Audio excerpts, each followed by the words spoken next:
మీ ఏం IT AI job అయితే join next it challenge. Job తెచ్చుకోండి, 5 లక్షలు తీసుకోండి.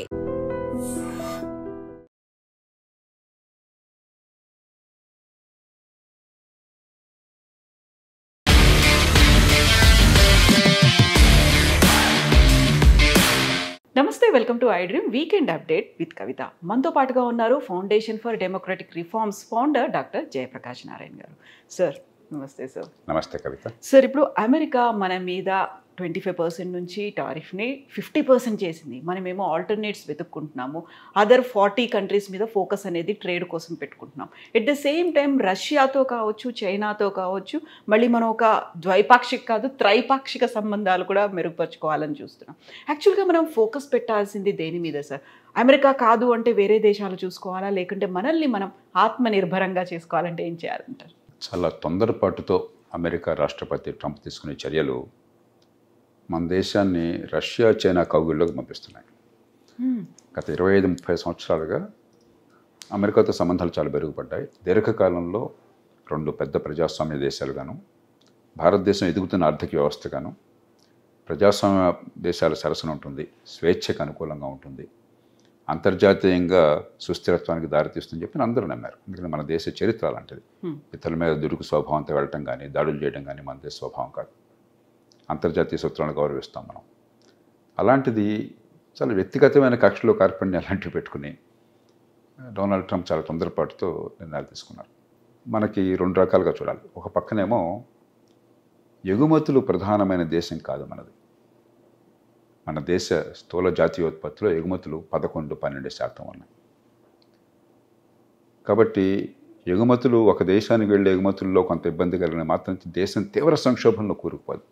కానీ ఖచ్చితంగా లక్షలాది మందికి తీవ్రమైన ఇబ్బంది వాటిల్లుతుంది. ఉదాహరణకి ఈ దుస్తుల తయారీ, రెక్కాడిదాకా డొక్కాడని వాళ్ళు, తక్కువ నైపుణ్యం, తక్కువ ఆదాయం వచ్చేటువంటి వాళ్ళు, మరి లక్షల మంది కార్మికులు వీధిలో పడతారు. ఎందుకంటే అమెరికాకి ఎక్కువ అమ్ముతున్నాము. మన తెలుగు రాష్ట్రాలు తీసుకున్నట్టయితే, ఆంధ్రప్రదేశ్ తీసుకున్నట్టయితే రొయ్యల పెంపకం, ఈ మధ్య దాకా రొయ్యల ఎగుమతిలో భారతదేశం నెంబర్ 1. ఈ మధ్య ఈక్వెడార్ అని ఒక దేశం వచ్చింది, అయినా మనం అమ్ముకోగలుగుతున్నాం. ఎక్కువగా అమ్మేది అమెరికాకి. అలాగే 3 జెమ్స్ అండ్ జ్యువెలరీ, గుజరాత్లో సూరత్ ప్రాంతాల్లో మీకు ప్రపంచంలో ఎక్కడ ఈ మణిమాణిక్యాలు ఉన్నా కూడా వాటిని పాలిష్ చేయటము, కట్ చేయటం అంతా కూడా మన దేశంలో జరుగుతుంది. అది ప్రపంచానికి ఇది కేంద్రమైంది. మరి సంపన్న దేశం కాబట్టి జెమ్స్ అండ్ జ్యువెలరీకి బాగా డిమాండ్ ఉంది, గిరాకీ ఉండేది అమెరికాలో. ఈ 3 రంగాలు చాలా ప్రస్ఫుటంగా కనిపిస్తున్నాయి. 3 కూడా లేబర్ ఇంటెన్సివ్. మనకి ఉపాధి కల్పన కావాలి, తక్కువ నైపుణ్యం ఉన్న వాళ్ళకి ఉపాధి ఆదాయాలు కావాలి, మరి అసంఘటిత రంగం నుంచి సంఘటిత రంగం తీసుకోవాలని చెప్పి ఈ 3 చాలా ముఖ్యమైనటువంటి రంగాలు. కాబట్టి ఖచ్చితంగా మనకి ఇబ్బంది ఏర్పడుతుంది. దానికి ప్రత్యామ్నాయం ప్రస్తుతానికి చైనా, రష్యాకి ఆధారం. ఎందుకంటే చైనాలో మన వస్తువులను నమ్ముకునేటువంటి పరిస్థితి లేదు. చైనా దాదాపు ప్రతి వస్తువు విషయంలో కూడా మనకంటే సమర్థంగా తక్కువ ఖరీదు చేయగలుగుతుంది. వివిధ పద్ధతుల వల్ల, కొంత నైపుణ్యం వల్ల, ఉత్పాదకత ఉండటం వల్ల, కొంత ప్రభుత్వం నుంచి వచ్చేటువంటి అదనపు సాయం వల్ల బాగా సంపన్న దేశం కాబట్టి మనతో పోలిస్తే. అలాగే రష్యాకు కూడా మనం అమ్మగలిగేది చాలా తక్కువ.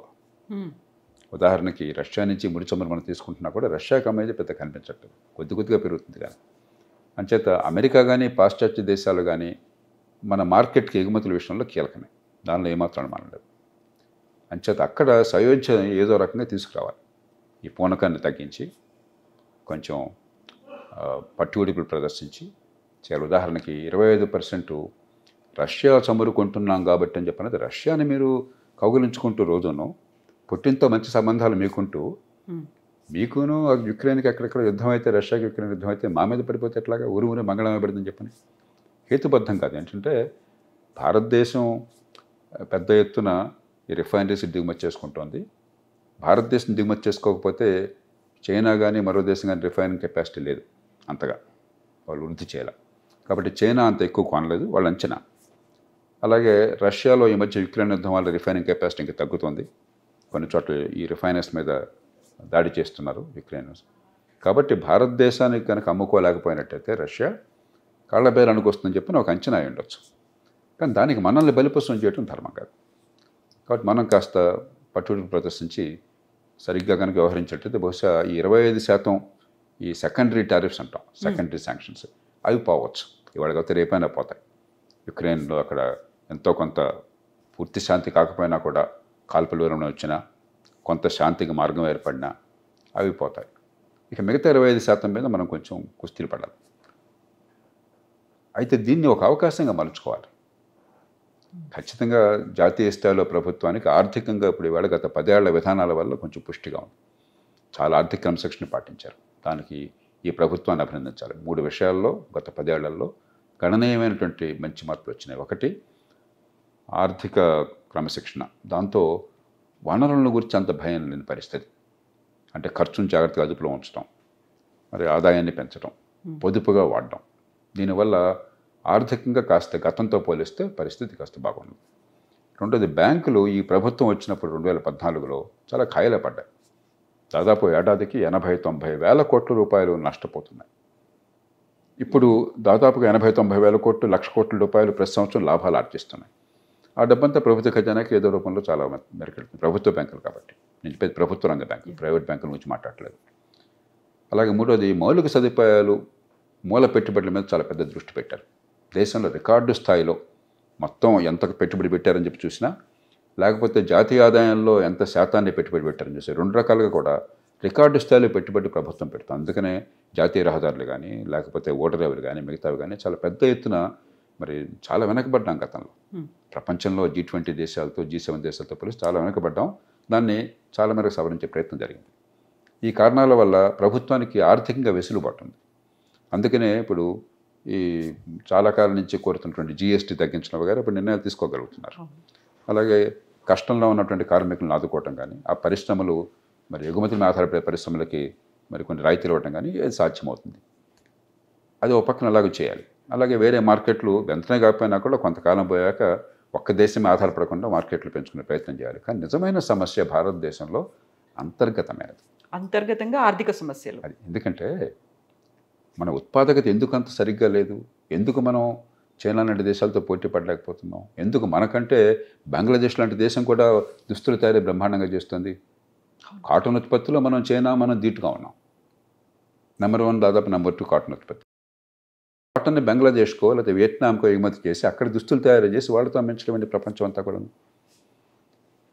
మనం అంతా కలిపితే దుస్తుల తయారీ బాగా ఎందుకు దుస్తుల తయారీ గురించి చెప్తున్నానంటే, ప్రతి మనకున్నది చాలా ఎక్కువ మంది ఈ అసంఘటిత రంగంలో ఉన్నవాళ్ళు, రెక్కాడితే కానీ డొక్కాడని వాళ్ళు, నలజీతం లేని వాళ్ళు, వాళ్ళందరినీ కూడా ఈ ఉపాధి కల్పించాలి అని చెప్పంటే తేలిగ్గా ఇచ్చే దుస్తులు తయారీ. మరి మనం అంతా కలిస్తే పట్టుమని $30 బిలియన్ కూడా ఎగుమతి చేయలేకపోతున్నాం. చైనా $325 బిలియన్ చేసింది పీక్ టైంలో. మనకంటే 5 రెట్లు సంపద ఉన్న దేశం. మనలాగా మరి అసంఘటిత రంగం అంత పెద్దది లేదు. రెక్కాడితే డొక్కాడిన వాళ్ళు మన దేశంలాగా అంతమంది లేరు. అయినా కూడా చైనా అటు అత్యున్నత స్థాయిలో పెద్ద పెద్ద రంగాల్లోనూ, ఉదాహరణకి ఎలక్ట్రిక్ కార్లు, బ్యాటరీలు, కంప్యూటర్లు, మొబైల్ ఫోన్లు, స్మార్ట్ ఫోన్లు, ఏదన్నా అవన్నీ చేస్తున్నారు. అదే సమయంలో కింది స్థాయిలో ఉన్నటువంటివి, ఇది నైపుణ్యం పెద్దగా లేని వాళ్ళకు ఉపాధి కలిగించే కూడా మనకంటే 8 రెట్లు ఎందుకు చేయగలుగుతున్నారు? మనం ఎందుకు చేయట్లేదు? మనం ఒకసారి మనలో మనం ఆత్మవిమర్శ చేసుకోవాలి. ఈ దేశంలో ఈ లేబర్ ఇంటెన్సివ్ ఇండస్ట్రీ, తక్కువ నైపుణ్యం ఉన్న వాళ్ళని ఎక్కువ మందిని ఉపయోగించి వాళ్ళకి ఉపాధి కలిగించే పరిశ్రమల్ని పెద్ద ఎత్తున ప్రోత్సహించేది పోయి అన్ని రకాలుగా అవరోధాలు. భూమి పెద్ద అవరోధం, ల్యాండ్ రికార్డులు సరిగ్గా ఉండవు. భూమిని కొనుక్కోవాలని చెప్పంటే పరిశ్రమ పెట్టడం కోసం 170 పాళ్ళు డబ్బంతా భూమిలో పోతుంది. దానిలో బోళ్ళన్ని రకరకాలైనటువంటి అడ్డంకులు, భూసేకరణలో బోళ్ళని ఇబ్బందులు తీసుకొచ్చి పెట్టారు. మంచి ఉద్దేశంతోనే చట్టం తీసుకొచ్చి అసలు భూసేకరణ అసాధ్యం చేశారు. మరి లేబర్ లాస్, కార్మిక చట్టాలు, అసలు ఉపాధి లేకుండా కార్మిక చట్టాలు ఏమిటి? ముందు ఉపాధిని పెంచే కార్యక్రమం కావాలి. మన కార్మిక చట్టాలు ఏం చేస్తున్నాయి? ఉపాధిని ఆగే కార్యక్రమం చేస్తున్నాయి. అరే వీడిని ఉద్యోగంలో తీసుకుంటే నాకు అనవసరంగా తలప్రాణం తక్కువ వస్తుంది, తీసుకోకుండా చేద్దాం అనే పరిస్థితి మనం కల్పించాం. అట్లాగే నైపుణ్యం ఏది? మీకు ఆధునిక ఆర్థిక వ్యవస్థలో మీకు ఉపాధి పెరగాలని చెప్పి నైపుణ్యం కావాలి. నైపుణ్యం కావాలంటే మంచి ప్రమాణాలు, కనీసం స్కూల్ స్థాయి 10-12 ఏళ్ళు మంచి విద్య కావాలి. రోజు మొత్తుకుంటున్నాం మనం. నిన్న మొన్న కూడా నేషనల్ అచీవ్మెంట్ సర్వే వచ్చింది. దానిలో ఏం చెప్పారు? చిన్న చిన్న లెక్కలు చేయాలని చెప్పంటే 9వ తరగతిలో 100కి 30-40 మంది మాత్రమే కొంతనే చేయగలుగుతున్నారు. 90-95% మంది పాస్ అవుతుంటే ఆ క్లాసుల్లో అదే క్లాసులో ఉన్న పిల్లలు ఎంత మేరకు ఆ స్థాయికి తగ్గట్టుగా వాళ్ళ పరిజ్ఞానం ఉందని చూస్తే 15-20% మందికి ఉంటాం. ఇది పూర్తిగా స్వయంకృత అపరాధం. ప్రతి ప్రభుత్వం ముఖ్యంగా రాష్ట్రాల్లో వచ్చినప్పుడు బ్రహ్మాండంగా బేరాలు పలుకుతుంది, కానీ 30 ఏళ్ల నుంచి చదువు ఇట్లాగే తగలడింది. దాంతో ఏమైంది, పేద కుటుంబాలకి డబ్బున్న వాళ్ళు చదువుకున్న వాళ్ళే తంటలు పడుతున్నారు.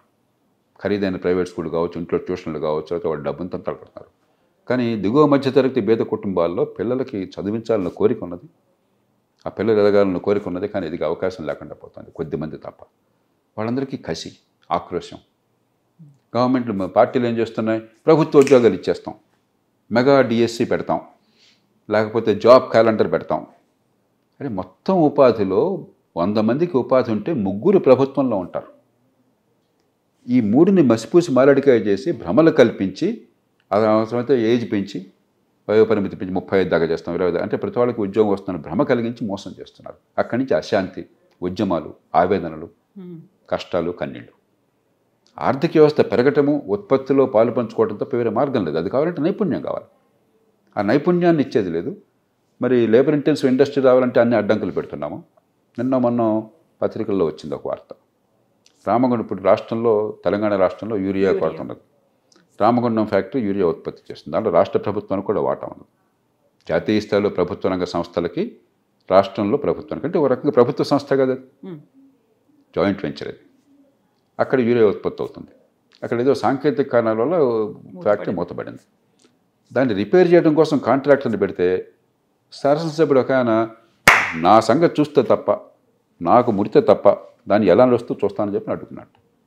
చివరికి మన మంత్రివర్గంలో మంత్రులు చేసిందేంటి, పిలిచి బతిమలాడి బుజ్జగించి ఏదో చెప్పాల్సి వచ్చిందట. ఇంకా పరిశ్రమలు అట్లా వస్తాయి. ప్రభుత్వ సంస్థనే మనం ఇట్లా చేస్తుంటే, యూరియా ఉత్పత్తి చేసే ప్రభుత్వ సంస్థ, యూరియా కొరత ఉన్నది రైతులకి, అక్కడ కూడా మనం అదుపు చేయలేకపోతే ఈ రాజకీయంలోని వికృత చేష్టల్ని, మనకు ఆర్థిక పరిస్థితి ఎట్లా బాగుపడుతుంది? అదేమంటే 30 కోట్లు ఖర్చు పెట్టాం ఎలక్షన్లో, మరి మేము సంపాదించాలి కదా, రికవరీ అవ్వాలి. అది ఎక్కడ ఏమిటని చెప్పిన ఇదే లేదు. అంచేత ఈ సమస్యలన్నీ అంతర్గతమైనవి. దీనివల్ల ఏమవుతుంది, బడితున్నవాడిదే బర్రె అయిపోయింది. ఈ బడితున్నవాడిదే బర్రెగా ఉంటే పారిశ్రామికీకరణ ఒక స్థాయి మించి జరగదు. చాలా పెద్దవాళ్ళు, కొంచెం బలం ఉన్నవాళ్ళు, ముఖ్యమంత్రి, ప్రధానమంత్రి స్థాయిలో సంబంధాలు ఉన్నవాళ్ళు ప్రయత్నం చేసుకుంటారు. మిగతా వాళ్ళు చిన్న మధ్యతరగతి పరిశ్రమలు ఉండవు. ఉపాధి కలగాలంటే చిన్న మధ్యతరగతి పరిశ్రమలు. కాబట్టి భారతదేశంలో ఆర్థికాభివృద్ధికి అవరోధం ప్రధానంగా అంతర్గతమైనది. రాష్ట్రాలేమో ఉన్న డబ్బన్ని కర్పూరహారం చేసేస్తున్నాయి. పెద్ద పెద్ద 1,00,000 కోట్ల ప్రాజెక్టు, 2 లక్షల కోట్ల ప్రాజెక్టులు, ప్రజలకు ఫలితం వస్తున్నారో లెక్కలేదు. హైదరాబాద్ నగరంలో మెట్రో ఎంత బ్రహ్మాండంగా చేస్తే 300 కోట్లు కనుక అదనంగా వాళ్ళకి లోను ఏదో ఇచ్చినట్టయితే, ఒక 10 ట్రైన్లు 30 కోచ్లు వచ్చినట్టయితే రద్దీ ఉండదు. హైదరాబాద్కి 1,000 కోట్ల రూపాయలతో డబ్బులు తొడుకొస్తున్నాం మనం. మంచినీళ్ళు 40-45% మూసీ నదిలో కలిసిపోతున్నాయి. దాని గురించి మనకు ధ్యాస లేదు. ఇవన్నీ చేయకుండా మనం పెద్ద పెద్ద మాటలు మాట్లాడతాం, పెద్ద పెద్దది. కాబట్టి ఆర్థిక క్రమశిక్షణ, మంచి ప్రమాణాల విద్య, చిన్న పరిశ్రమలు, ముఖ్యంగా ఈ లేబర్ ఇంటెన్సివ్ పరిశ్రమలు పెంచడం కోసం మన లేబర్ రిఫార్మ్స్, ల్యాండ్ రిఫార్మ్స్, తర్వాత ఎక్కడికక్కడికి చిన్న పట్టణాలను పెంచడం. అందరూ హైదరాబాద్కి రావాలి, అందరూ బెంగళూరుకు పోవాలని చెప్పంటే నరకం రూపిస్తున్నారు. మీరు చూస్తున్నారు కదా, ఇప్పుడు ఇక్కడికి రావాలన్నా కూడా ట్రాఫిక్ ఎట్లా ఉంది మీరు చూస్తున్నారు కదా, ఏ టైంలో చూసినా కూడా. ఇంకా ఎంతకాలం ఆర్థిక వ్యవస్థ నిలబడుతుంది, జనజీవనం ఎంత బాగుంటుంది? ఎక్కడైనా చిన్న పట్టణాలు పెంచి ఏర్పాటు చేస్తే, చిన్న చిన్న ఉద్యోగాలు అక్కడే వాళ్ళు సెటిల్ అయిపోయినట్టయితే ఆర్థిక అభివృద్ధి విస్తరిస్తుంది. కోట్ల మంది గ్రామాల నుంచి ఆ చిన్న పట్టణాలకి ఊరి దగ్గరలోనే వచ్చి బాగుపడతారు. ఇవన్నీ మన చేతుల్లో ఉన్నాయి, అమెరికా చేతుల్లో, ట్రంప్ చేతుల్లో లేవు. ఇప్పుడు ఒక చైనా ఎందుకు ధీటుగా నిలబడుతుంది?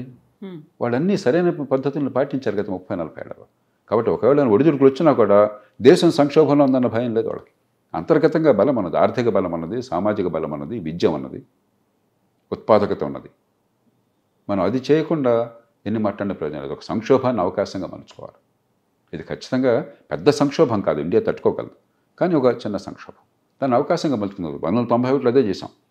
పివి నరసింహారావు గారు, మన్మోహన్ సింగ్ ఏం చేశారు? ఏదో మొక్కుబడిగా తాత్కాలికంగా కాకుండా కొన్నైనా చిత్తశుద్ధితో చేశారు. లేకపోతే దేశం అధ్వానం పాలయ్యేది.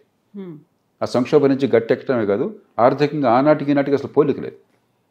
ఆనాడు మీకు కార్లు కావాలంటే అంబాసిడర్, ఫియట్ 2 కార్లు, అది కూడా మీరు ప్రీమియం చెల్లించాలి. నాకు బాగా గుర్తున్నది, నేను మొట్టమొదటి కారు కొన్నప్పుడు ప్రీమియం చెల్లించాల్సి వచ్చింది ఆ కారు కొనడానికి. ఆ కారు ప్రైసే కాకుండా వాడు మనకి రాయితీలు ఇచ్చి కొనండి అని చెప్పి అడిగే బదులు మనం బాబు నాకు కారు కావాలి, టైంకి అందదు కాబట్టి. ఫోన్ కావాలంటే నరకం, మనందరం చూసాం ఆ రోజుల్లో. ల్యాండ్లైన్ రావాలి అంటే ఎంత కష్టం. ఓన్ టెలిఫోన్ కింద డబ్బులు కట్టి కొన్నేళ్ళు వెయిట్ చేసి ప్రతిదానికి మధ్య మధ్యలో వాడి తల కాస్త పంజారం చేసి లేకపోతే మనకు అందేది కాదు. ప్రతిదీ మనకు కొరతే. ఈవేళ అదేం లేదు. ఎందుకు సాధ్యమైంది? ఆర్థిక సంస్కరణల వల్ల. ఆ సంక్షోభాన్ని అవకాశంగా మలుచుకున్నాం. ఈవేళ కూడా ఈ మినీ సంక్షోభాన్ని అవకాశంగా మలుచుకుని ఈ మార్పులు తెస్తే అప్పుడు ఖచ్చితంగా దేశంలో ఆర్థిక ప్రగతి ఉంటుంది, ప్రపంచంలో ఒడిదుడుకులు తట్టుకునే శక్తి వస్తుంది. లేకపోతే ఎప్పుడు మరి దినదినగండం నూరేళ్ళ ఆయుష్లాగా ఉండకూడదు ఇంత పెద్ద దేశం. సో ఇప్పుడు వోకల్ ఫర్ లోకల్ అనే కాన్సెప్ట్ గతంలో వచ్చింది. ఆత్మనిర్భర్ భారత్ అనేది మన ప్రొడక్ట్స్ని మనమే వాడుకోవాలి, యూస్ చేయాలి అనేది, ఇవన్నీ వచ్చిన తర్వాత అది నినాదం అవుతోంది.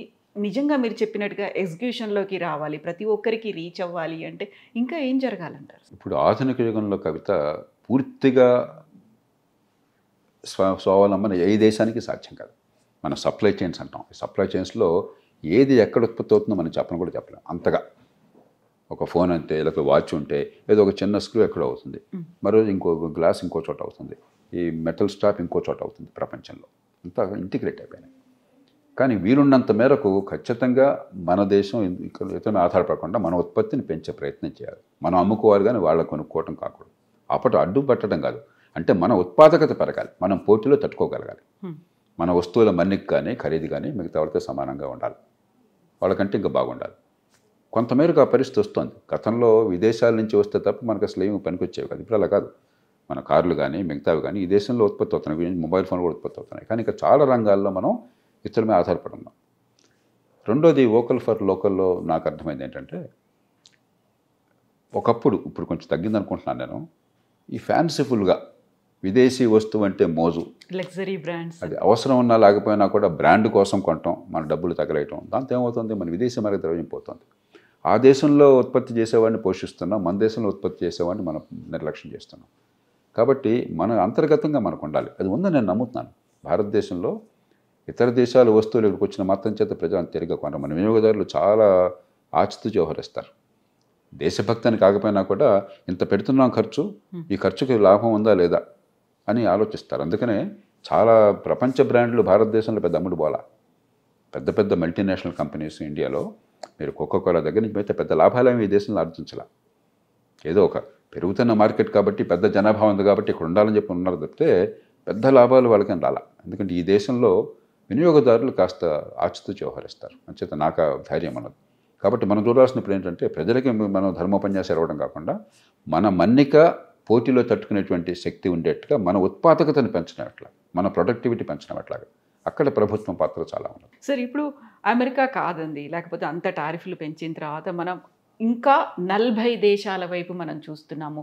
అక్కడికి ఎగుమతి చేయాల్సిన వాటన్నిటిని 40 దేశాల్లో చూస్తున్నాము. అట్ ది సేమ్ టైం బ్రిక్స్లో మనం ఒక కీలకమైనటువంటి పాత్ర పోషించాము అనే దాంతో పాటుగా చిన్న చిన్న ఆఫ్రికన్ కంట్రీస్ కూడా మనం హెల్ప్ చేస్తున్నాము. అక్కడ స్వయం సమృద్ధి సాధించడానికి వాళ్ళతో కూడా బయలాటరల్ ఒప్పందాలు ఇవన్నీ అవుతున్నాయి అనుకున్నప్పుడు భారతదేశానికి ఆ దేశాలకి మధ్యలో ఒక విన్ విన్ సిచ్యువేషన్ అనేది ఉంటుంది అని మనం భావిస్తూ వస్తున్నప్పుడు, మన దగ్గర ఉన్న వాటిని మీరు చెప్పినట్టుగా సెల్ఫ్ సఫిషియెంట్గా మనకి మనం వాడుకోవాలి అనుకున్నప్పుడు, పక్క దేశాల గురించి లేకుంటే సుదూరంగా ఉన్నటువంటి చిన్న దేశాల గురించి ఆలోచించినట్టే ఇక్కడ ఏది లోపిస్తోందని మీరు అనుకుంటున్నారు సార్? ఇప్పుడు అమెరికా ప్రపంచంలో 25% ఆర్థిక సంపదకి కేంద్రం. ప్రపంచం మొత్తంలో ఉత్పత్తి దాదాపుగా $110-112 బిలియన్, $110-120 ట్రిలియన్ ఉంది. అమెరికా ఒక్కటే $31 ట్రిలియన్ దగ్గర ఉంది.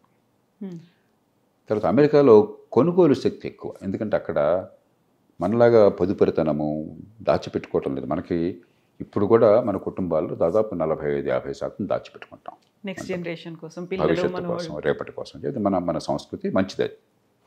ఆ దేశంలో చేతులు డబ్బులు లేకపోయినా ఎడపడి అప్పులు చేసి కొనుక్కోవడం అలవాటు.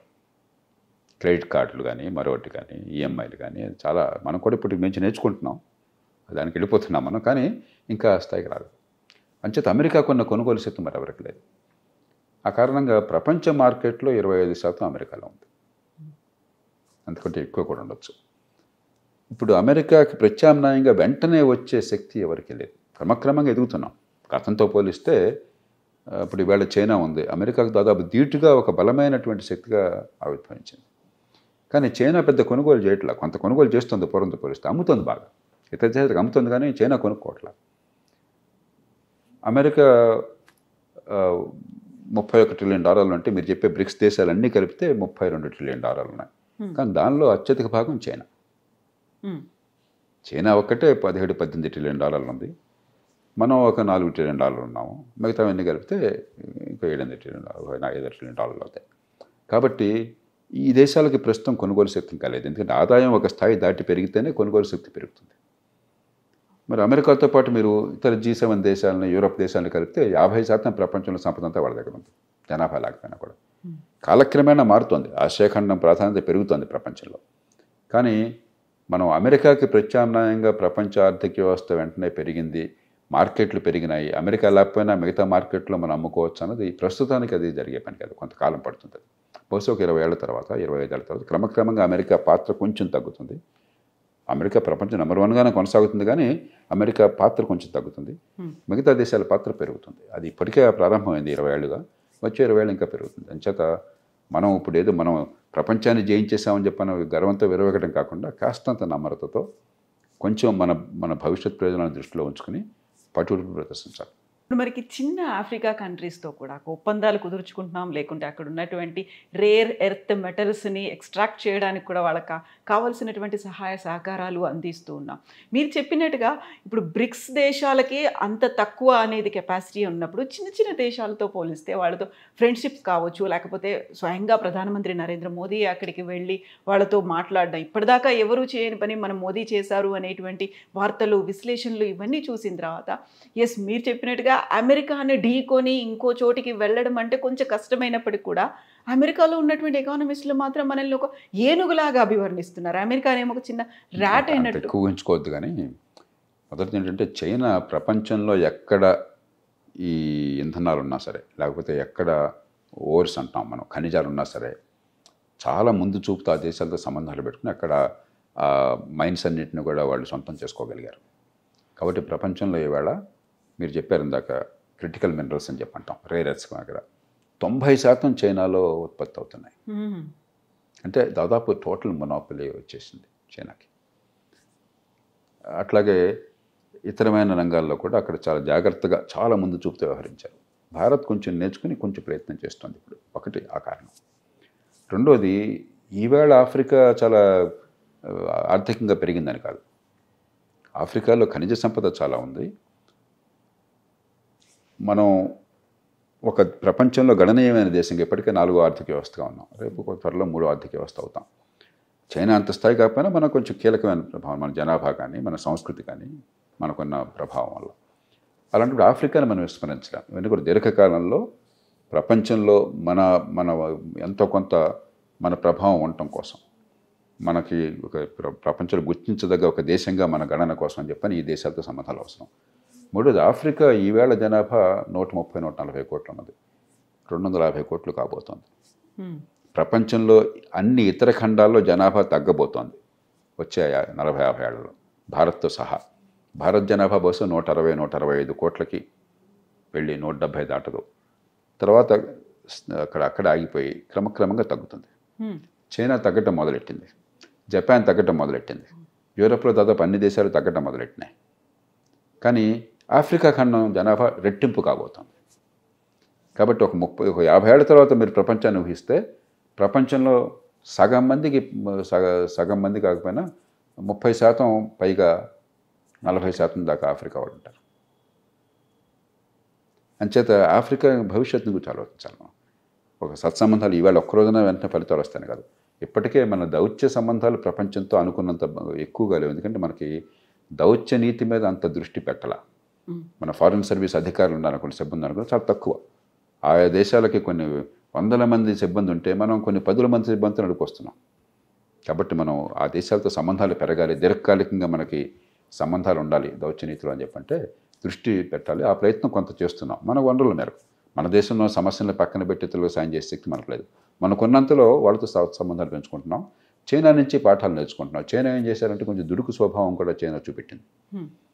అక్కడ ఆ దేశాల్లో ఉన్నటువంటి నియంత్రణకు ఎవరికో లంచాలు ఇచ్చేసి, ఆ ప్రజల్ని కొంచెం తక్కువగా చూసి, చైనా నుంచి మరి ఉద్యోగులు మేనేజర్లు వెళ్ళినట్లయితే వాళ్ళు కూడా ప్రజలు చులకన చేసేలాంటివి చేశారు. మన భారతదేశం వాళ్ళ నుంచి పాఠాలు నేర్చుకుని కొంచెం జాగ్రత్తగా వ్యవహరిస్తాం. ఎందుకంటే చైనా అంటే ఆఫ్రికా చాలా దేశాల్లో కొంత నిరసన కూడా ప్రజల్లో ఉంది. అంచేత ఇవి దీర్ఘకాలంగా ఫలితాలను ఇచ్చేవి, వెంటనే కాదు. ఖచ్చితంగా ఖనిజ సంపద వీలున్నంత మేరకు మనకు నష్టం లేకుండా చూసుకోవాలి. సో ఈ ఏనుగు ఎలక ఏంటి సార్ అసలు?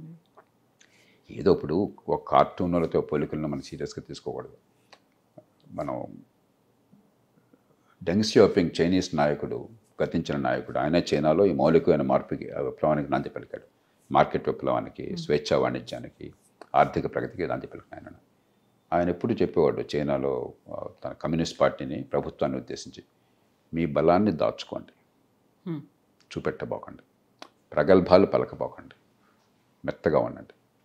కొన్ని సమస్యలు వెంటనే పరిష్కారం కావు, ఒక తరంకాలం తర్వాత అవుతాయి, కొంపనికి పని లేదు. ప్రస్తుతం ఆర్థికాభివృద్ధి మీద, దేశాన్ని బలోపేతం చేయడం మీద, సమాజాన్ని కల్పించడం మీద దృష్టి పెట్టండి అని చెప్పాను. మనం దాని నుంచి నేర్చుకుంటే చాలా మంచిది. సార్ ఇప్పుడు మన దేశ రాజకీయాల గురించి మాట్లాడుకున్నప్పుడు బీహార్ ఎన్నికల సమయంలో అక్కడ జరుగుతున్నటువంటి క్యాంపెయిన్లో ప్రధానంగా వినిపిస్తోంది ఓట్ చోరీ, ఓట్ అధికార్ యాత్ర, మార్చులు కూడా చేస్తూ వస్తున్నారు సార్. గతంలో చాలాసార్లు మీరు మాట్లాడారు దొంగ ఓట్లకి సంబంధించి, అవకతవకలకు సంబంధించి రావాల్సినటువంటి మార్పుల గురించి. ఇప్పుడు ఎందుకు కేవలం బీహార్ ఎన్నికల్లో ఎజెండాగా మాత్రమే ఓట్ చోరీ అనేటువంటి అంశం కనిపిస్తోందంటారు? ఒక విషయం నేను చాలా స్పష్టంగా చెప్పాలి కవిత, మన ఓటర్ లిస్టులో తప్పులు ఉన్నాయి. ఈ మాట మొట్టమొదటి బయటపెట్టింది 1999లో లోక్సత్తా. ఆనాడు గ్రామీణ ప్రాంతాల్లో దాదాపు 10-12% పొరపాట్లు ఉన్నాయి. పొరపాటు అంటే ఇవన్నీ కూడా మోసం కాదు, అయితే ఉండవలసిన పేరు లేదు, అర్హత ఉన్న పేరు లేదు, లేకపోతే తీసేయవలసిన పేరు తీసేయలేదు, చనిపోయిన వాళ్ళు కానీ, ఊరి నుంచి వెళ్ళిపోయిన వాళ్ళు కానీ, ఇవన్నీ కలిపితే 10-12% ఆనాడు బయటపడ్డాయి. పట్టణ ప్రాంతాలు 45%గా ఉన్నాయి, 40 మహానగరాల్లో. అది హైదరాబాద్లో ఉన్నాయి, బెంగళూరులో ఉన్నాయి, చెన్నైలో ఉన్నాయి, బాంబేలో ఉన్నాయి, మరి బెంగాల్లో చూసాము, కోల్కతాలో. దాదాపు కాస్త అటు ఇటుగా అదే పరిస్థితి. అంటే జాగ్రత్తగా చెప్తాను, ఉండవలసిన పేరు లేకపోవటం. పట్టణాల్లో ఎక్కువ, ఎందుకంటే ఎవరి మొహం ఇంకోటి తెలియదు. గ్రామాల్లో కనీసం అందరూ తెలుసు కాబట్టి ఓటర్లు, ఆ పార్టీ కార్యకర్తలు పనుకుని కొంచెం ఓటర్ల జాబితా సరి చేస్తారు. అక్కడ ఉన్నాయి. కానీ అప్పుడు దాని మీద చాలా ఒత్తిడి తీసుకొచ్చాం. అప్పుడు ఇంకా ఓటర్ గుర్తింపు కార్డులు దేశం అంతా అందరికీ వర్తించి ఏర్పాటు చేయాలి. లోక్సత్తా ఒత్తిడి మీదే సార్వత్రిక ఓటర్ గుర్తింపు కార్డులు వచ్చినాయి దేశం అంతా కూడా. మీరు గమనిస్తే ఓటర్ గుర్తింపు కార్డులు ఉన్న కొద్ది దేశాల్లో భారతదేశం ఒకటి, ఫోటోతో సహా. అలాగే ఓటర్ జాబితాలో ఓటరు ఫోటో కూడా ముద్రించే ఏకైక దేశం కావచ్చు భారతదేశం. అలాగే ఎన్నో రకాలైనటువంటి పొరపాటు దొరకకుండా ఏర్పాటు ఉన్నాయి. పోస్ట్ ఆఫీస్ నోడల్ చేసి ఉండాలని గట్టిగా పట్టుబట్టాం, కొంతకాలం పడి అది కూడా నడిచింది. ఈ మధ్య డిజిటలైజేషన్ వచ్చింది, పరిస్థితి చాలా బాగుపడ్డది. 2004కు వచ్చేసరికల్లా గ్రామ ప్రాంతాల్లో 12% పొరపాట్లట 4-5% తగ్గిపోయినాయి. పట్టణాల్లో 45% పొరపాట్ల 10-12% తగ్గిపోయినాయి. అవి కూడా తప్పే, అంత మాత్రం కూడా ఉండకూడదు. కానీ ఇది వేరు, చాలామంది అర్థం చేసుకోండి. ఇది ఈ ఓటర్ల జాబితాలో కొన్ని పొరపాట్లు దొరకటం వేరు, ఓటర్ ఫ్రాడ్ వేరు, ఓట్లలో మోసం వేరు. ఆనాడే లోక్సత్తా ఇంకో సర్వే చేసింది. ఓట్లు వేసినట్టుగా నమోదైన వాళ్ళ పేర్లు ఉంటాయి కదా పోలింగ్ బూత్లో, వాళ్ళ పేర్లన్నీ తీసుకుని ప్రతి ఇంటికి వెళ్ళాం, ప్రతి మనిషి దగ్గరికి వెళ్ళాం. అక్కడ 0.9% పొరపాట్లు కనిపించినాయి. అది కూడా ఉండకూడదు. కానీ ఈ 5%, 10% పేర్లు అవకతవకలు ఉన్నాయి కాబట్టి 10% ఫ్రాడ్ అనేది అబద్ధం. ఇది అంచేత ఓటర్ల జాబితాలో పొరపాట్లు వేరు, పొరపాట్లు దొరకడం వేరు, ఓట్లలో పొరపాట్లు వేరు. మూడోది, ఈ ఓటర్ల జాబితా తయారు చేసేది పేరుకి ఎన్నికల సంఘం, కానీ ఎన్నికల సంఘానికి ఏమీ పాత్ర ఉండదు. ఎన్నికల సంఘం అంటే అక్కడ 3 కూర్చుంటారు ఢిల్లీలో. 98 కోట్ల మంది ఓటర్లు ఉన్నారు దేశంలో. వాడు కూర్చొని అక్కడ నిర్ణయం చేస్తారనుకున్నారా? పూర్తిగా జిల్లా కలెక్టర్ ఆధ్వర్యంలో. నేను చాలా స్పష్టంగా చెప్తాను, జిల్లా కలెక్టర్ ఆధ్వర్యంలో. జిల్లాల్లో అయితే రెవెన్యూ అధికారులు, మామూలుగా అసిస్టెంట్ ఎలక్టరల్ రిజిస్ట్రేషన్ ఆఫీసర్ అంటారు, ఓటర్ల జాబితా అంతా ఆయన చేతుల్లో ఉంటే తహసీల్దార్, మనకి ఎంఆర్ఓ తహసీల్దార్. ఆ పైన అప్పీల్ ఉండేది ఆర్డీఓకి, రెవెన్యూ డివిజనల్ ఆఫీసర్. మహానగరాల్లో అయితే మున్సిపల్ కమిషనర్, హైదరాబాద్ అనుకోండి మున్సిపల్ కమిషనర్, ఆయన మొత్తం సిబ్బంది. ఇది జరిగేది, ఈ యంత్రాంగం అంతా ఎవరి చేతుల్లో ఉంటుంది? రాష్ట్ర ప్రభుత్వం చేతుల్లో. 100% ఎందుకంటే ఇది ఎలక్షన్ 2 నెలలు జరిగేది కాదు. ఎన్నికలు ఓటర్ల జాబితాలో ప్రక్షాళన కానీ పేర్లు చాత్రం తీసేది కానీ ఎలక్షన్ టైం జరగదు, ఎలక్షన్లు కానప్పుడు జరుగుతుంది. ఎలక్షన్ టైంలో ఎన్నికల సంఘానికి కొంత పాత్ర ఉంటుంది పరిపాలనలో. మిగతా 4 సంవత్సరాల 10 నెలలు పూర్తిగా రాష్ట్ర ప్రభుత్వం చేతులు. కర్ణాటకలో ఓటర్ల జాబితా అవకతవకలు ఉన్నాయి, ఒక నియోజకవర్గంలో బయటపెట్టారు. కర్ణాటకలో ప్రభుత్వం ఎవరిది? కాంగ్రెస్ ప్రభుత్వం. మరి అన్ని అవకతవకలు ఉన్నట్టయితే అసెంబ్లీ ఎన్నికల్లో ఎట్లా గెలిచారు? ఏం జరిగింది అక్కడ? కాబట్టి పొరపాట్లు ఉన్నాయి. మొత్తం మీద సేఫ్ గార్డ్స్ ఉన్నాయి. దొంగ ఓట్లు పడే అవకాశం లేకుండా అన్ని రకాల జాగ్రత్తలు ఉన్నాయి. అలాగే ఓటర్ల జాబితాని సవరించడంలో పార్టీల పాత్ర పూర్తిగా ఉన్నది. వారు ఏం చేశారు? ఎన్నికల సంఘం వాళ్ళు ప్రతి పోలింగ్ బూత్కి ఒక block level officer, booth officer అన్నారు. Polling booth level officer BLO అన్నారు. ప్రతి పోలింగ్ బూత్కి గుర్తింపు చెందిన పార్టీలకి బ్లాక్ లెవెల్ ఏజెంట్ అన్నారు, బూత్ లెవెల్ ఏజెంట్ అన్నారు, BLA అన్నారు. వాళ్ళతో కూర్చుని వీళ్ళు చేయొచ్చు. మరి పార్టీలు ఆ పని చేయకుండా, కనీస పని చేయకుండా ఊరికి ఆరోపణలు చేస్తే ఎట్లాగా? మీ పేరు ఉన్నట్టయితే, మీ పేరు లేనట్టయితే మీకు వెంటనే అప్లికేషన్ పెట్టే అవకాశం ఉంది. ఆన్లైన్ అప్లికేషన్ అవకాశం ప్రస్తుతం. నేను కొంత వెరిఫై చేయించాను ఇక్కడ. ఆన్లైన్ కూడా చేస్తే మన కుర్రకారుకి 18 దాటిన వాళ్ళు చెబుతున్నారు కదా, వాళ్ళ పేరు నమోదైనా కావాల్సిన అప్లోడ్ చేసినట్టయితే. కాబట్టి సిస్టమ్ పర్ఫెక్ట్ కాదు. మనలాంటి దేశంలో అడ్రస్ సరిగ్గా తెలియవు, అసమర్థత ఉంటుంది, కొన్ని సందర్భాల్లో ఒత్తిళ్లు కూడా ఉంటాయి. ఖచ్చితంగా స్థానికంగా కొన్ని ఒత్తిళ్లు కూడా ఉండొచ్చు. కానీ ఇదంతా కూడా చెడిపోయింది. ఎన్నికలనే అబద్ధం, ఎలక్ట్రానిక్ ఓటింగ్ మెషిన్ అంతా రిగ్గింగు, ఓటర్ల జాబితా అంతా దొంగవే. ఇవన్నీ కూడా చాలా ప్రమాదకరమైన తొందరపాటు మాటలు, నిస్పృహ నుంచి వచ్చే మాటలు తప్ప వాస్తవాలు కాదు. ఈ ఎన్నికల్లో ఎంత బలమన్న ప్రభుత్వాలైనా ఓడిపోతున్నాయి. ఎన్టీ రామారావు లాంటి మహానాయకుడు అంత జనాకరులైనా ఓడిపోయాడు ఆయన. చంద్రబాబు నాయుడు గారు బ్రహ్మాండంగా ఉందనుకుంటే ఆయన ఢామని ఓడిపోయాడు. ఇప్పుడు జగన్మోహన్ రెడ్డి గారు ఢామని ఓడిపోయారు. కేసీఆర్ 10 ఏళ్ళు బ్రహ్మాండంగా ఉందనుకుంటే ఇప్పుడు ఢామని ఓడిపోయారు. వేరే ఎవరు అక్కర్లా మనకి. కాబట్టి నేను గెలిస్తేనే ఎన్నికలు బాగా జరిగినాయి, నేను ఓడిపోతే ఎన్నికలు బాగా జరగాలని చెప్పిన వాదన చాలా ప్రమాదకరమైనది. లోపాలు ఉన్నాయంటే కొన్ని లోపాలు ఉన్నాయి, ఖచ్చితంగా సవరించాలి. ముఖ్యంగా ఓటర్ల జాబితాలో, ముఖ్యంగా పట్టణ ప్రాంతాల్లో లోపాలు ఉన్నమాట వాస్తవం. దానికి అందుకే చాలా కాలం నుంచి అలాంటి వాళ్ళని పోరాడుతుంది. ఎక్కడికక్కడ పోస్ట్ ఆఫీస్ నేషనల్ ఏజెన్సీకి జరిగింది. పోస్ట్ ఆఫీస్ అందరూ నమ్ముతారు. మిగతా గవర్నమెంట్ ఆఫీస్ వేరు, పోస్ట్ ఆఫీస్ వేరు. సంస్కృతి ఎలాంటిదంటే పార్టీలకు అతీతంగా ప్రతి పౌరుడు కూడా భయపడకుండా, ఆందోళన లేకుండా వెళ్ళే ఆఫీస్ పోస్ట్ ఆఫీస్ ఒక్కటే గవర్నమెంట్లో. దాన్ని నోడల్ ఏజెన్సీ చేయండి. అలాగే ఓటర్ల జాబితా మీకు క్లిక్ చేస్తే మీకు ప్రీవేర్ దొరుకుతుంది. మీరు ఆ కంప్యూటర్కి ఆన్లైన్కి వెళ్తే మీకు ఓటర్ల జాబితా మీకు క్షణంలో మొత్తం యాక్సెస్ చేయొచ్చు. మీరు అంచేత మరింత పారదర్శకంగా చేద్దాం, పద్ధతులు బాగు చేద్దాం. అంతేగాని ఇదంతా కుళ్ళిపోయిందన్నది పూర్తిగా వాస్తవం. దాదాపుగా 2 లక్షల మంది ఓటర్లు మా పేరుని మీరు ఓటర్ల లిస్టులోంచి తీసేయండి అనేటువంటి ఒక ఆర్గ్యుమెంట్ కూడా చేస్తున్నారు. 2-3 చోట్ల ఉన్నాయి అనేది ఇది ఒక ఉద్యమం. అంటే మా పేరు ఓటర్ లిస్టులో ఉండాలని కోరుకునే వాళ్ళతో పాటుగా తీసేయండి అని చెప్పడం కూడా ఇది ఒక ఏమవుతుందంటే, కొత్త చోటుకి వెళ్తే అక్కడ ఓటర్లు నమోదు అవడం కోసం ప్రయత్నం చేస్తాం, కానీ పాత చోట పేరు తీసేయాలని ప్రయత్నం చేయం. 2-3 చోట్ల ఉంటుంది అలా. అందుకే మీరు తెలంగాణలో చూస్తే 3,98,00,000 జనాభా ఉంటే 3,35,00,000 ఓటర్లు ఉన్నారు. ఏ రకంగానూ సాధ్యం కాదు. 18 ఏళ్ల లోబడినటువంటి జనాభా కనీసం మనకు 30-31% ఉంటుంది, 27-28% అన్న ఉంటుంది. అంటే దాదాపుగా ఒక 40-50 లక్షల ఓట్లు, 30-40 లక్షల ఓట్లు ఎక్కువ ఉన్నాయి తెలంగాణలో. కర్ణాటకలో 50 లక్షల ఓట్లు ఎక్కువ ఉన్నాయి. మనకి జనాభా తెలుసు మొత్తం మీద, 18 ఏళ్ల లోపల వాళ్ళ శాతం తెలుసు. ఈ రకంగా లెక్కేస్తే కొన్ని రాష్ట్రాల్లో ఉండవలసిన ఓట్ల కంటే ఎక్కువ ఓట్లు ఉంది, దాదాపు 8%, 10% ఉన్నాయి.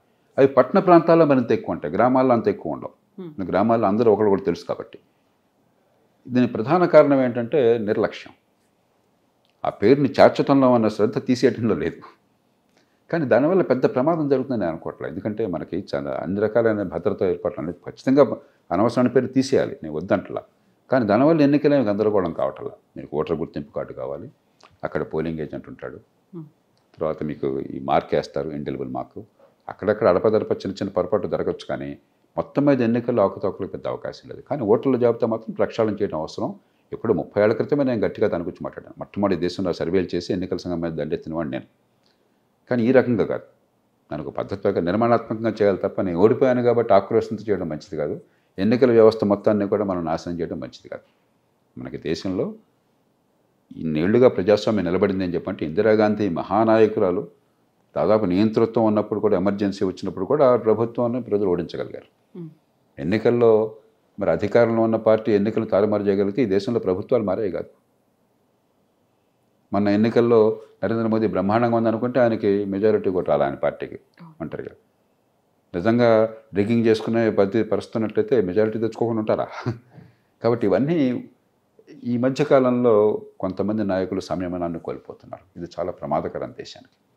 వ్యవస్థలో ఉన్న పొరపాటు సరిదిద్దాలను కోరడం వేరు, వ్యవస్థ కుప్పకూలిపోయింది, వ్యవస్థ లేదు, దీనికి అసలు నైతికత లేదని వాదించడం వేరు. ఈ రెండింటికి మధ్య చాలా తేడా ఉంది. గెలుస్తామని చాలా కాన్ఫిడెన్స్ ఉంది, కాకపోతే ఓటమి అనేది ఎదురైంది. ఆ టైంలో వినిపించేటువంటి 2 మాటలు దొంగ ఓట్లు ఉన్నాయి, లేకపోతే అక్కడ ఈవీఎంలని హ్యాక్ చేశారు అనేది.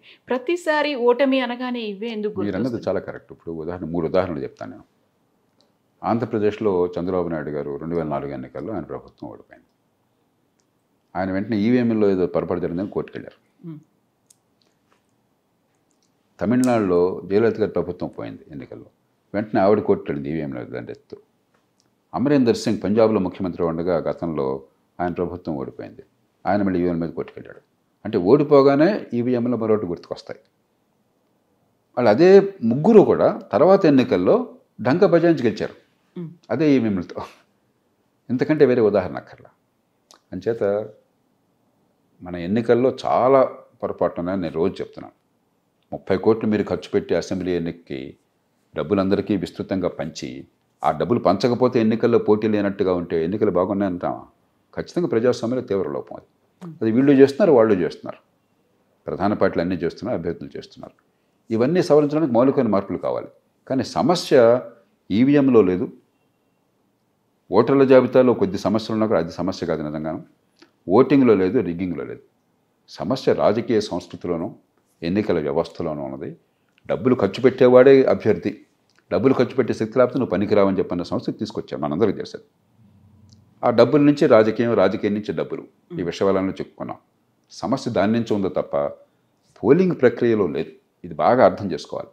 మన రాజకీయం బాగుందని మెడమే తలకాయ నాడు అండం, కానీ రాజకీయం బాగోలేనిది పోలింగ్ ప్రక్రియలో సమస్య వల్ల కాదు, డబ్బుల పంపిణీ వల్ల, తాత్కాలికమైన తాయిలాలను శక్తికి మించి చేసి రాష్ట్రాన్ని అధోగతి పాలు చేసే వ్యవస్థ వల్ల, అలాంటి రాజకీయ సంస్కృతి వల్ల, కులం పేరుతో మతం పేరుతో రాజకీయాన్ని సృష్టించి ఆ పేరుతోనే ప్రజలను సమీకరించి ఏర్పాట్లు చేయడం వల్ల, నిరంతర అవినీతి వల్ల, ఈ కారణాలుగా ఇంత ఖర్చు పెట్టేసరికి అవినీతి అనివార్యమవుతుంది.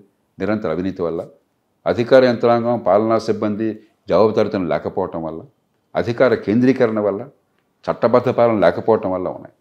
అవన్నీ పట్టించుకోకుండా ఎన్నికల ప్రక్రియలో పోలింగ్ బూత్ వల్ల పరిస్థితి మారుతుందని భ్రమపడితే అంతకంటే పొరపాటు లేదు. పోలింగ్ బూత్లో ఎవరున్నా కూడా పోటీ చేసే అభ్యర్థులు వీళ్ళే కదండి. ఈ పార్టీ తరపున ఆ పార్టీ తరపున కానీ మీరు ఒకసారి చూడండి, ఏ పార్టీ అని దుర్బినేష్ చూడండి, కర్ణాటక చూడండి, తెలంగాణ చూడండి, ఆంధ్రప్రదేశ్ చూడండి. నేను దాకా ఆ పార్టీలో ప్రముఖులు, ఇవాళ ఈ పార్టీలో ప్రముఖులు. సమస్య ఎన్నికల నిర్వహణలో కాదు, రాజకీయ ప్రక్రియలో ఉన్నది, ఎన్నికల వ్యవస్థలో ఉన్నది. ఓడిపోయినప్పుడు ఈవీఎంల మీదో దొంగ ఓట్ల మీదో చెప్పినట్టుగానే ఏదైనా కేసు వచ్చింది అనగానే ప్రభుత్వం విచారణ సంస్థలను జేబు సంస్థలుగా మార్చుకుంటుంది అనేది ఇప్పుడు సరికొత్తగా వినిపిస్తోంది. జేబు సంస్థలే కాదు, అపోజిషన్ పార్టీలను ఎలిమినేట్ చేయడానికి విచారణ సంస్థలను ఉపయోగించుకుంటున్నారు అనేది. ఇదంతా కారణం ఏంటంటే నేర పరిశోధన యంత్రాంగం పూర్తిగా ప్రభుత్వం చేతుల్లో ఉండిపోయింది. 100కి 90 కేసులకి మన పోలీస్ సబ్ ఇన్స్పెక్టర్ ఆయన ఇన్వెస్టిగేటింగ్ ఆఫీసర్, కానీ ఆ ఇన్వెస్టిగేటింగ్ ఆఫీసర్ పూర్తిగా ప్రభుత్వం చేతిలో ఉండిపోయారు. ఎస్ఐ నుంచి ఎస్పీ దాకా పూర్తిగా స్టేషన్ హౌస్ ఆఫీసర్ అంటారు. హైదరాబాద్ నగరంలో అయితే ఇన్స్పెక్టర్ కావచ్చు, మామూలుగా గ్రామీణ ప్రాంతాల్లో సబ్ ఇన్స్పెక్టర్, ఎస్హెచ్ఓ అంటారు. ఇన్వెస్టిగేట్ చేసేది చట్టబద్ధంగా. ఎవరి చేతుల్లో ఉన్నారు ఈ సబ్ ఇన్స్పెక్టర్లు, ఇన్స్పెక్టర్లు? 100కి 100 రూపాయలు వాళ్ళ ట్రాన్స్ఫర్లు, పోస్టింగ్లు, వాళ్ళ జీవితం మొత్తం కూడా అధికార యంత్రాంగం మన ప్రభుత్వం చేతుల్లో ఉన్నాయి. నేను చెప్పిన మాట వినకపోతే మన్నాడు సంఖ్యకు మంజాలు పట్టిస్తారు. ఈ పరిస్థితి ఉన్నప్పుడు మన తాటి చెట్టు కింద నుండి మీరు పాలు దగ్గర కళ్ళు అనుకుంటారు. నిజంగా సమర్థంగా నిజాయితీగా చేసినా కూడా ఏదో రాజకీయ జోక్యం ఉందని నమ్మడం సహజం. చాలా సందర్భాలు జోక్యం అన్నమాట వాస్తవం. అంచేత మౌలికమైనటువంటి పరిష్కారం కోసం ఇప్పుడు ఏమిటంటే పార్టీలు, నేను అధికారంలో లేకపోతే ఉన్నవాళ్ళని తిడుతున్నాను, పోలీసులు అన్యాయం చేస్తున్నారు, పక్షపాతంగా ఉన్నారు అంటున్నాను, కానీ నేను దీన్ని మార్చడం కోసం ఈ పనులు చేస్తాను, నేర పరిశోధనని ప్రభుత్వం నియంత్రణలోంచి తీసేస్తాను, న్యాయ వ్యవస్థ చేతుల్లో పెడతాను, స్వతంత్రంగా ఏర్పాటు చేస్తానన్న మాట ఒక్కడు కూడా అంటలా. మీరు చూసారా? నేను వస్తే నా చేతుల్లో పెట్టుకుంటాను, ఖబర్దార్ నేను వచ్చాక చూడండి అని చెప్పి నేను బహిరంగంగా సవాల్ విసురుతున్నారు. అంటే రాజకీయ సంస్కృతిని మార్చాలి, చట్టబద్ధ పాలన తేవాలని కాకుండా అధికారాన్ని జులుని ఎవరు ప్రదర్శిస్తున్నారు వాడి బదులు నేను ప్రదర్శిస్తాను, అదే ఇవాళ రాజకీయ పోటీగా అయిపోయింది. కాబట్టి నిజమైన పరిష్కారం చట్టబద్ధ పాలన కావాలంటే 5 రంగాల్లో మార్పులు కావాలి. ఒకటి, పోలీసు యంత్రాంగాన్ని స్వతంత్ర ప్రతిపత్తి కల్పించాలి. 2, ఫారెన్సిక్స్ టెక్నాలజీని ఉపయోగించాలి. ఇప్పుడు ఏంటి, నిరుపేద అయినట్టయితే, వాడికి అండ లేకపోయినట్టయితే బాధి పారేసి వాడితో నేరం చేశాన్ని ఒప్పించేసి కోర్టులో శిక్షలు వేయించుతున్నాం. అది లేకపోతే నేరం చేశాను కనుక కన్ఫెషన్ లేకపోతే 100కి 10 కేసుల్లో కూడా శిక్షలు పట్టాల భారతదేశంలో. ప్రపంచంలో అతి తక్కువ శిక్షలు పడే దేశం భారతదేశం. కాబట్టి ఈ కొట్టే పద్ధతి కాకుండా ఈ ఫారెన్సిక్స్, సైంటిఫిక్ టూల్స్, ఇన్వెస్టిగేటింగ్ పద్ధతి కావాలి. మూడోది ప్రాసిక్యూషన్. మన దేశంలో అంత పేలవమైన ప్రాసిక్యూషన్ యంత్రాంగం ప్రపంచంలో ఎక్కడా లేదు. ఎవరో పాపం ఆ రూలింగ్ పార్టీకి అనుకూలంగా ఉన్నవారిని ప్రాసిక్యూట్ పెట్టిన 190 సందర్భాల్లో వారు చెప్పినట్టు వింటారు, పెద్దగా పట్టించలేదు. ఆ శిక్ష పడిందా లేదా, నేరానికి శిక్ష పడిందా, సమాధానం రక్షిస్తున్నాం లేదు, ఏదో ముక్కుపడికి జరిగిపోతుంది. అందుకనే ఎన్నో సందర్భాల్లో కోర్టులు చెప్తాయి ప్రాసిక్యూషన్ బలహీనంగా ఉంది, సాక్ష్యాలు పెట్టలేకపోయినారు కాబట్టి కేసు కొట్టేస్తున్నాం అని చెప్పారు. నాలుగోది ప్రొసీజర్స్, పద్ధతులు. కోర్టుల్లో పద్ధతులు ఎంత దారుణంగా ఉన్నాయో చెప్పలేం. మామూలుగా ఓపెన్ అండ్ షట్ కేసులకు కూడా 30 సార్లు 40 సార్లు వాయిదాలు. ఎందుకో దేవుడి కనుక ఈ పద్ధతులు మార్చాలి.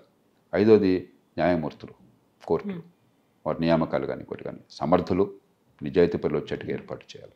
ఈ ఐదిట్లో మౌలికమైన మార్పులు తాకుండా చట్టబద్ధ పాలన ఉండదు. ఈలోగా ఊరికి ఇది ముసుగులో గుర్తులంట. వీళ్ళుంటే వాళ్ళ మీద, వాళ్ళుంటే వీళ్ళ మీద ఏదో తగ్గకూడదు. కాబట్టి మౌలికంగా చట్టబద్ధ పాలన సమూలంగా సంస్కరించాలి. మన కాగితమే చట్టబద్ధ పాలన ఉంది, వాస్తవానికి ఈ దేశంలో బడితున్నవాడిదే బర్రె.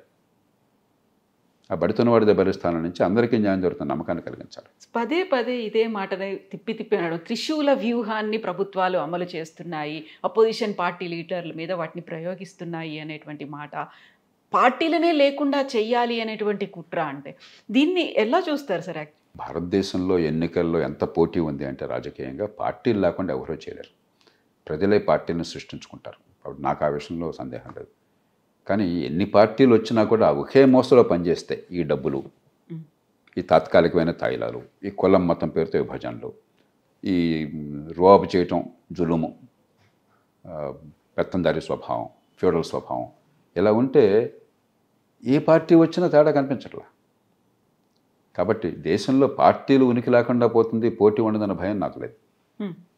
ఈ దేశ ప్రజలు ప్రత్యామ్నాయాన్ని కోరుకుంటారు. రాజకీయంలో శూన్యతను ప్రజలు భరించరు. కాబట్టి ప్రత్యామ్నాయం కావాలి. కాబట్టి అకస్మాత్తుగా రావచ్చు కొన్ని ప్రత్యామ్నాయాలు, కొన్ని ఏమో ఉన్న ప్రత్యామ్నాయాలు, మరి కొన్ని ఎదగొచ్చు. ఉదాహరణకి అస్సాంలో 1980ల దశకంలో ఎవరు ఊహించరా ఆ మహంతా నాయకత్వంలో అస్సాం గణ పరిషత్ వస్తుందని చెప్పిన విద్యార్థులు, అన్నం పుణ్యం జరిగిన వాళ్ళు, ఏం తెలియని వాళ్ళు అకస్మాత్తుగా ప్రభుత్వంలోకి వచ్చేసారు. కొన్ని పార్టీలు గతంలో చాలా బలహీనంగా ఉన్నవి పరిస్థితుల వల్ల పెరుగుతున్నాయి. బీజేపీ గతంలో కొన్ని రాష్ట్రాల్లో ఉనికి లేదు, ఇప్పుడు కొన్నిసార్లు పెరిగింది. కొన్ని పార్టీలు కింద బలహీనపడుతున్నాయి. కాంగ్రెస్ పార్టీ గతంలో అంత ప్రభావం అన్నది చాలా రాష్ట్రాల నుంచి లేకుండా పోయింది. కానీ ప్రాంతీయ పార్టీలో ఇతర పార్టీలు వచ్చినాయి రకరకాల కారణాలుగా. కాబట్టి పార్టీలకి మనుగడ లేని పరిస్థితి ఉండదు. సమస్య అది కాదు. సమస్య మనుగడ ఏ పార్టీలు ఉన్నా కూడా ఒకే తీరు. ఉదాహరణకి వంశపారంపర్య పాలన.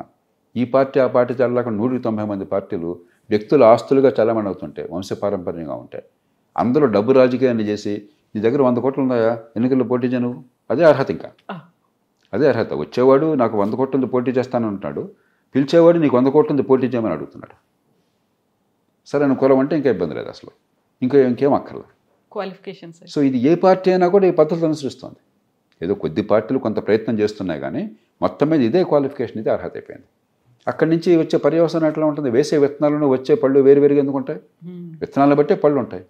విషబీజాలు నాటి అమృత ఫలాలు కావాలంటే ఎట్లా వస్తాయి?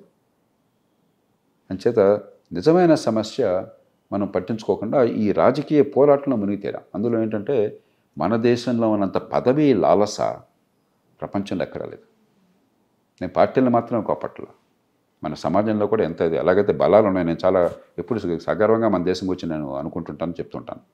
ఎలాగైతే మన దేశంలో ఉన్న మన సంస్కృతి సాంప్రదాయాలను చూసి గర్వపడాలో, కొన్ని పొరపాట్లు చూసి మనం బాధపడాలి కూడా. పదవీ లాలస, గుర్తింపు కోసం తపన, అంటే వ్యర్థమైన గుర్తింపు కోసం, ఏ రకమైన నిరర్థకమైన పదవి కోసం. అంటే ఆ పదవిలో చేసే పర్పస్ ఏం లేదు. ఫలాంది చేద్దాం, ఇది సాధిద్దాం దేశానికి, లేకపోతే రాష్ట్రానికి, లేకపోతే ప్రజలకి, కాబట్టి ఈ పదవులు కావాలని కోరుకోవటం వేరు. అసలు ఎందుకు అని చెప్పిన ప్రశ్న లేదు. పదవి అంటే ఒక ఆస్తులు అంటే. రాజకీయ నిరుద్యోగులు అనేటువంటి కాయిన్ చేసిన వర్డ్ని కూడా అది ఎంత ఉత్సాహం పదవి వస్తుందంటే, పదవి రాకపోతే ఎంత నిరుత్సాహం, కన్నీళ్ళు. ప్రపంచంలో ఎక్కడ ఎట్లా ఉండదు. నేను మొట్టమొదటి దేశం నుంచి బయటకు వెళ్ళింది దాదాపు 35-36 ఏళ్ల క్రితం నెదర్లాండ్స్కి వెళ్ళాను, హాలండ్. అక్కడ చాలా ప్రసిద్ధమైనటువంటి సహకార బ్యాంక్ అది. ఆనాడు, ఇప్పుడు పరిస్థితి కాదు, మనం చాలా పెరిగాము. ఆనాడు మన బ్యాంకులన్నింటిలో కలిసి డిపాజిట్ల కంటే అక్కడ ఆ ఒక్క బ్యాంకులో రెట్టింపు డిపాజిట్లు ఉన్నాయి. అంత పెద్ద బ్యాంక్ అది, రాబో బ్యాంక్ అని చెప్పాను. ఆ రాబో బ్యాంకు జాతీయ స్థాయిలో అధ్యక్ష పదవి కావాలి. చాలా ప్రసిద్ధమైన బ్యాంకు, దేశం మొత్తాన్ని ప్రభావితం చేసే బ్యాంక్ అది. వివిధ పార్టీల వాళ్ళు, పార్టీలతో సంబంధం లేకపోయినా కూడా వాళ్ళు పాలకవర్గంలో ఉన్నారు. ఆ బ్యాంక్ పాలకవర్గంలో అధికార పార్టీ కూటమి చెందిన వాళ్ళు 23 ఉన్నారు. ప్రతిపక్షం ఆయన ఒక్కడున్నాడు. అందరూ కలిసి ప్రతిపక్షం ఆయన ఎన్నుకున్నారు ఏకగ్రీవంగా. నేను ఆశ్చర్యపోయాను. మా దేశంలో మేము క్యాంపులు పెట్టుకుంటాం, జనాన్ని కొంటాం, దాచిపెడతాం, ఎలక్షన్లో మెజారిటీ కోసం చెప్పి మీరు ఇదేంటే 23 మీ పార్టీ మీ కూటమి వాళ్ళు ఉండి ప్రతిపక్షం ఒక్కడిని ఎన్నుకున్నారంటే రాజకీయంగా ఆయన సిద్ధాంతాలు వేరు, మా సిద్ధాంతాలు వేరు. అక్కడ మేము ఆయనతో రాజీ పడం, ప్రజల ముందుకు పోతాం. బ్యాంకు నిర్వహణలో ఆయన మించిన వాడు లేడు. మా డబ్బు ఆయన చేతుల్లో సురక్షితంగా ఉంటుంది, నమ్మకం ఉంది కాబట్టి ఆయన పెట్టుకున్నాం. ఇది ప్రజాస్వామ్యం అంటే. నా ప్రయోజనాలు ఏమిటని ఆలోచించి ఓటు వేసేది. అంతేగా నా కులం ఏంటి, నా వర్గం ఏమిటి, నా మతం ఏమిటి, గుడ్డెద్దు చేయబడ్డట్టుగా ఒక ట్రైబల్ పద్ధతిలో ఇది చేసేది కాదు, ఫ్యూడల్ పద్ధతిలో కాదు. మన దేశంలో ప్రజాస్వామ్య ముసుగులో ఫ్యూడలిజం వర్ధిల్లుతున్నది.